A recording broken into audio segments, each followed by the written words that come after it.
Sveiki, šiandien norėčiau sugriauti mytą apie tai, kad cipinis namas nėra tvirtas. Netiesa, pirmiausia, tokios šalės kaip Japonija, Norvegija, kur yra žemės drebėjimai, kur yra didelės vėtros, stato šitus namus ir neturi jokių problemų.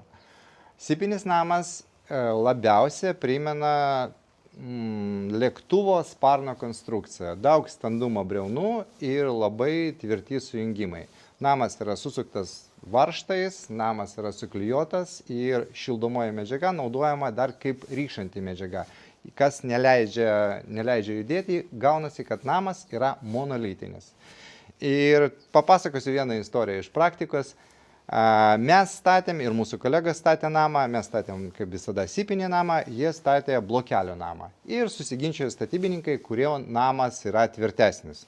Tas irgi normalu.